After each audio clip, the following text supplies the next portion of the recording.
Hard. And I ask you to join me, but like I tell people, like they said in the Alamo, when you look at William Travis's letter, when he went out and he said, "We need your help. Can you help us?" They said, "But if you don't come, we're going to keep on fighting." I'm asking for your help to join me in changing this world, changing this nation. But if you don't come, I'm going to keep on fighting. But I know some of you are going to be joining me.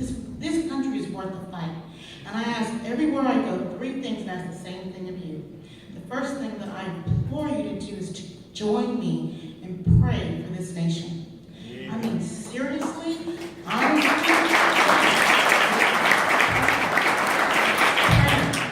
we have got to get back to doing the work that we were made for. There has never been any, in the history of the world, there has never been anything like America.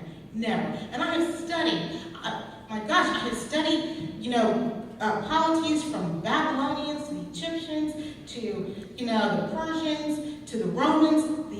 There has never been anything like in America. Never. Never. We are such an amazingly blessed nation. We're so blessed. God blessed us. Yeah. We didn't bless us. God blessed us. We could not have done this. Let's not get that into our head. This is a God nation. But in our currency, in God we trust. But we need to start believing what we say on that currency and start trusting in God to heal our land. And he told us that if my people who are called by my name will return to me and repent, I will heal their land. And if you don't think this land needs healing, you're just not paying attention.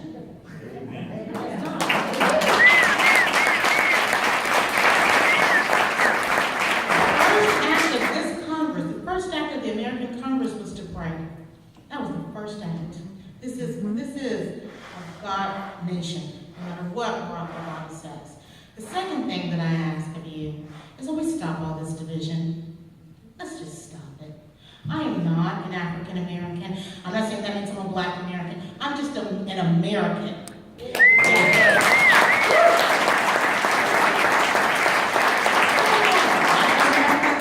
Asian Americans, we're not Hispanic Americans. I mean, that's silly. That is so silly. Look, I speak Russian, and when we were in Russia for the Olympics, there was no African American team, an Asian American team, an Hispanic American team. It was just the American team. You won the gold, the bronze, or the silver for America, or you didn't. If we could be Americans in Russia, we could be Americans at home.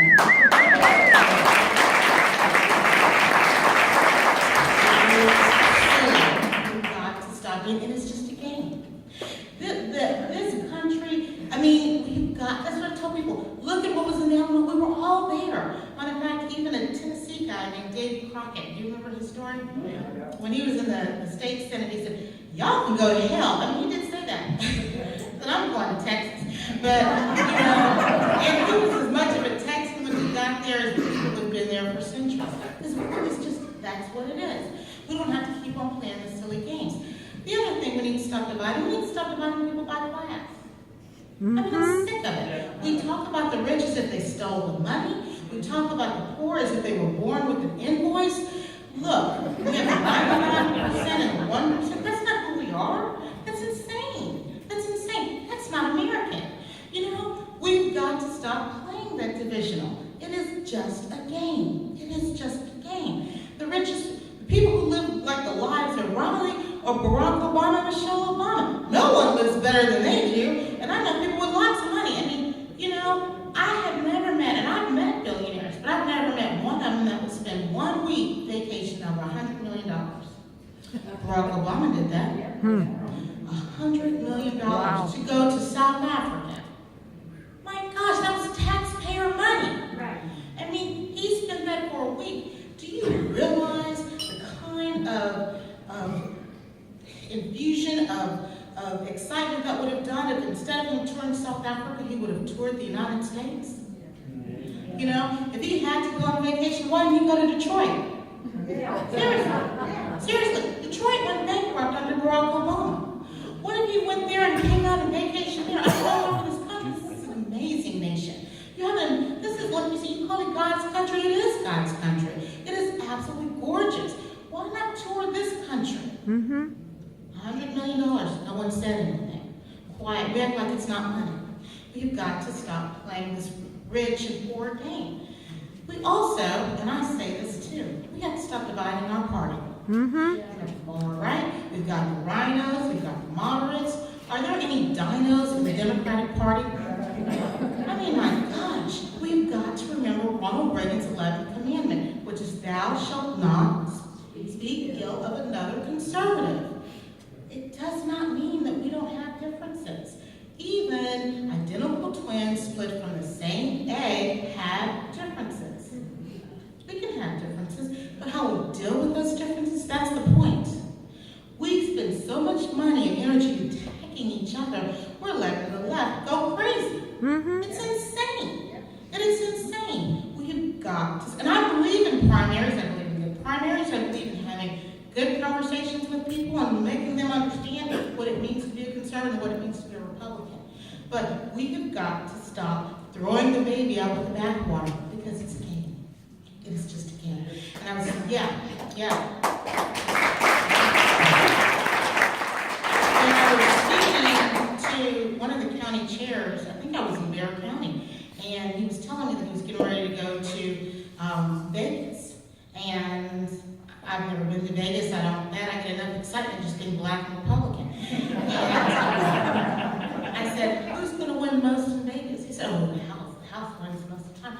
I said, yeah, House rules. House rules. When we play these games that the Democrats have set up for us, who's going to win mostly? Their rules. Their game. Their rules. We've got to stop playing it. We've got to stop playing it. That's right.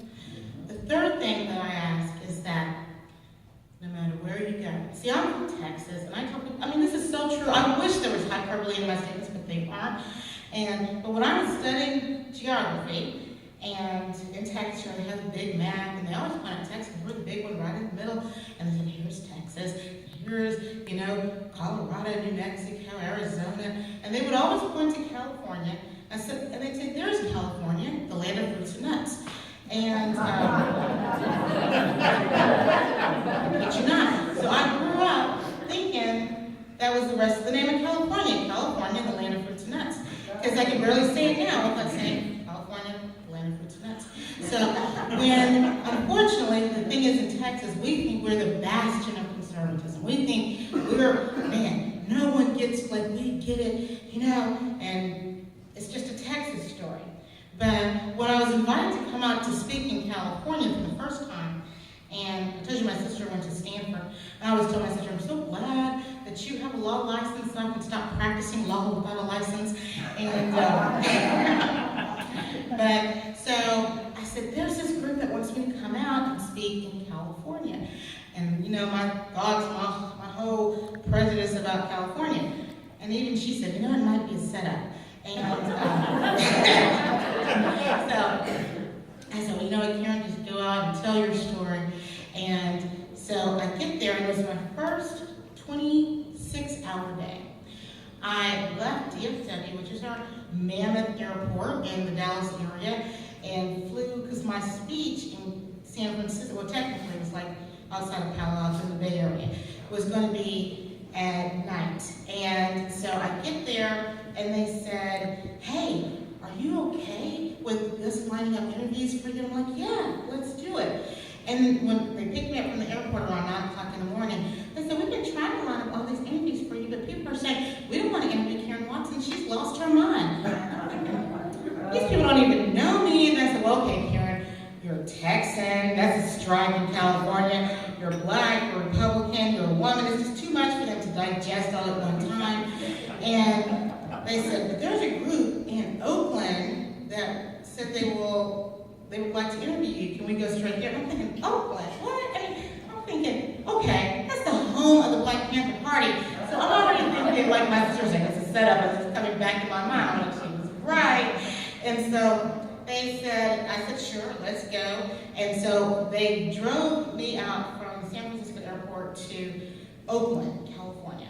And I come in there, I was not prepared to be on TV because they didn't tell me, girls would want to be prepared for that. And I just got off an early flight, but I'm like, okay, I'm going to be a good Republican and just do this. I would go into that room, and it was a green room. And when they say it's a green room, it really is green. green. And by this time, I'm on my 12th pot of coffee because I left early in Dallas, and it was there around maybe 10 o'clock in California time. And I walk into the room, and the guy was just immediately oppositional. You know how you can just tell people's body language. I'm like, oh man, this is not a warm environment, but I kind of expected that coming from being in Oakland. And he goes on to tell me how he's written speeches for Jesse Jackson Jr. and I'm like, oh gosh, this is getting worse.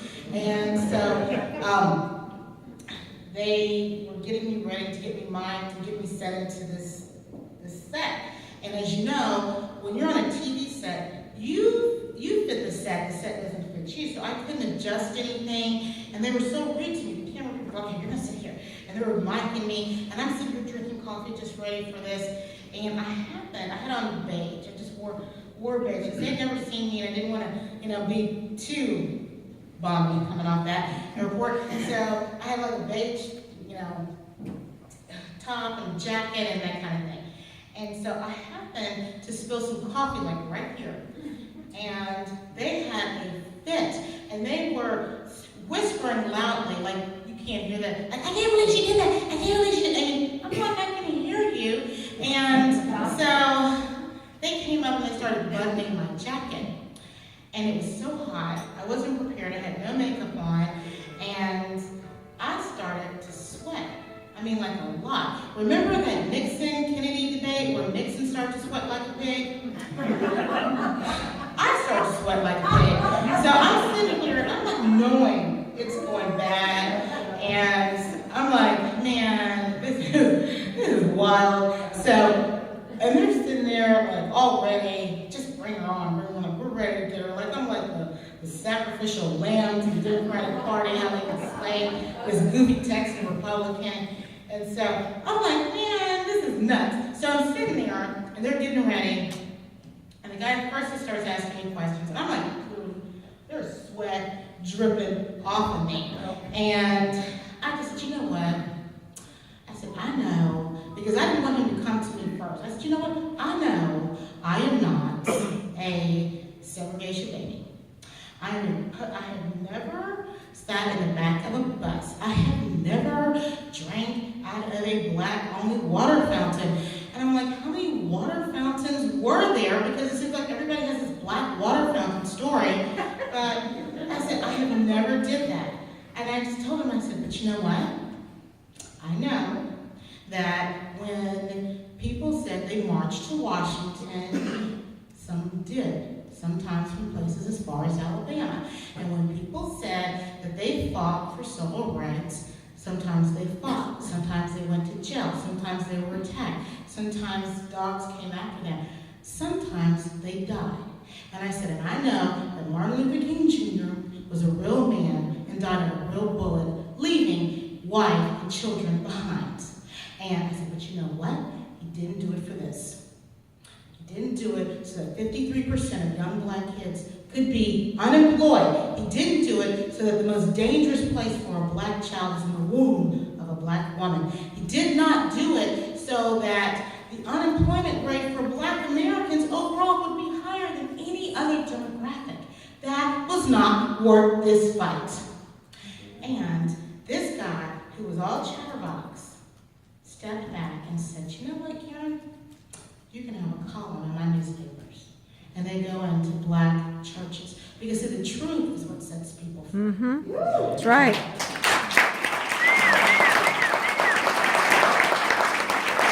But we have got to know the truth. Because just as a beautiful song, you know that song, our national anthem? Is it a song about peace or is it a song about war? It's a song about war. We fought. We are the home of the brave and the land of the free, or the land of the brave and the home of the free. Not anymore, really. Because sometimes we only get so brave it's up to our Facebook. We only get so brave enough just to a Twitter account. I'm talking about real patriots. I'm talking about don't call yourself a patriot and you're too afraid to ask the person if they want to come and vote. I mean, it's easy to sit in our homes and talk about loving this nation. We've got to do true love to this country. This is an amazing country. I wish you could see what what I see. And I wish you had the America in your vision that I had. And when I was at the Dorchester conference, Janie will tell you, we sat at this table with this young Oregonian with blue hair and tats and, you know the picture. Seriously, right, Molly? And we were talking, of course, what was I talking about? Politics, religion. But, and she goes, well, I'm liberal. Because I told her, liberals don't have jobs. They just have politics. And she goes, well, and then I began to tell her, and I finally said, I wish you had seen the America that Reagan gave me. And I wish you guys join me so that we can see for everybody else that amazing nation like a light shining on a hill. Where people could say,